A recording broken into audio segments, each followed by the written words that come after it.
বাজারের সবজির দাম একটু বাড়লে দাম কমানোর জন্য নেমে পড়েন টাস্ক ফোর্স। বাজার নিয়ন্ত্রণ কমিটির নামে সরকারি কর্তা ব্যক্তিরা। কিন্তু এখন চাষির ফুলকপি বিক্রি হচ্ছে না, মাঠেই কেটে ফেলে দিচ্ছে হাজার হাজার ফুলকপি। তখন দেখার নেই কেউ। শীতের সবজি ফুলকপি বিক্রি করতে না পেরে বাধ্য হয়ে নষ্ট করে দিয়ে সরকারের বিরুদ্ধে এমনই ক্ষোভ উগরে দিচ্ছেন গোপীবল্লভপুরের সবজি চাষিরা। চাষিদের অভিযোগ, একটা ফুলকপি তৈরি করতে যেখানে নিজের শ্রম বাদ দিয়ে 7 থেকে 8 টাকা খরচ করতে হয়, সেখানে এবছর 2 থেকে 3 টাকা দরে বিক্রি হচ্ছে না সেই ফুলকপি। নষ্ট হচ্ছে বিঘার পর বিঘা পরিপক্ক চাষ। উল্লেখ্য, গোপীবল্লভপুরের সুবর্ণরেখা নদী তীরবর্তী বিশেষত পিরাশিমূল, ভট্টগোপালপুর, টোপগেরিয়া, বাঁকড়া গ্রামগুলিতে প্রচুর পরিমাণে শীতকালীন সবজির চাষ হয়। চাষ থেকে বছরভর সংসার খরচ তোলার জন্য চাষিরা প্রায় 3-4 মাস কঠোর পরিশ্রম করে শীতকালীন ফুলকপি, বাঁধাকপির মতো সবজি চাষ করেন। তবে এবছর একেবারেই বিক্রি নেই ফুলকপির। ডিসেম্বর মাসের মাঝামাঝি সময় থেকে তলানিতে শীতকালীন সবজির দাম। চাষিদের দাবি, 2 থেকে 3 টাকা প্রতি পিস দরেও ফুলকপি বিক্রি হচ্ছে না, তাই বাধ্য হয়ে এখন নষ্ট হওয়া ফুলকপি কেটে ফেলে দিতে হচ্ছে। পিরাশিমূল, ভট্টগোপালপুর, টোপগিরিয়া, বাঁকড়া গ্রামের চাষিদের দেখা যাচ্ছে জমিতে পরবর্তী চাষের জন্য মাঠ থেকে ফুলকপি কেটে সরিয়ে ফেলছেন।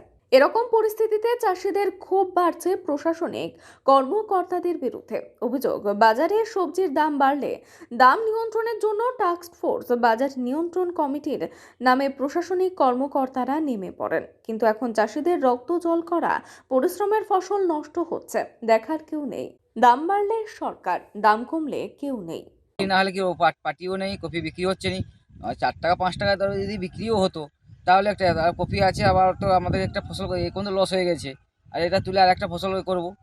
মানে খরচ তো হয়েছে প্রচুর। খরচ প্রতিটা কপিতে খরচ 4 টাকা 5 টাকা খরচ হয়েছে। যাদের নিজস্ব বিল তাদের 4 টাকা 5 টাকা খরচ, যারা বিল নিলামে নিয়ে চাষ করেছে তাদের 7 টাকা 8 টাকা খরচ হয়েছে প্রতি কপিতে। কিন্তু কপি বিক্রি না হলে কি ব্যবসায়ীও নেই আর কপি হচ্ছে না। যখন বাজারে দাম বাড়ে তখন তো সরকারি কর্তা ব্যক্তিরা এসে দাম কমানোর জন্য করেন, এখন কি দাম এখন যে দাম নেই, বাজারে কফি বিক্রি হচ্ছে না, এখন তো কেউ সরকারের কেউ তো দেখছে না, বিডিও দেখছে না, প্রশাসন দেখছে না। যখন বাজারের দাম বেশি হয়ে যাবে তখন বাজারে যে চলে যাবে যে দাম করো, বিডিও প্রশাসন সবাই গিয়ে তখন মানে বাজার মূল্য বেঁধে দেবে। কিন্তু এখন যে চাষি যে কফি বিক্রিটা হচ্ছে না, যে সব মাঠে থেকে যাচ্ছে, আমাদের যে খরচ, সে খরচটা এখন আমরা কি করব? হচ্ছে না, আমাদের খরচ উঠছে না। মানে ওই কি রকম দাম এখন? এখন 1 টাকা 2 টাকাও কেউ দিতে চাইছে না, কোনো ব্যবসায় নেই। আমরা কি করব? এরপরে তো চাষ করতে হবে। মানে মাঠ খালি করার জন্য কেটে দিচ্ছেন? মাঠ খালি করবো আর সব নষ্ট করে দেবো, এগুলো পচে যাক। এই যে বর্ষার সময় সবজির দাম বাড়লে বিভিন্ন টাস্ক ফোর্স, বাজার নিয়ন্ত্রণ কমিটি, এখন কি হচ্ছে? আরে কই, সেগুলো তো বাজারে নেই। হাটে তখন বলছে এই বিক্রি করবে না এত দামে, এই পটল এত দামে বিক্রি করবে না। এখন কফি যে নিচ্ছে না তারা কই? এখন সরকার বলতে নেই, দাম বাড়লে সরকার। এখন সরকার বলতে ভারতবর্ষে নেই।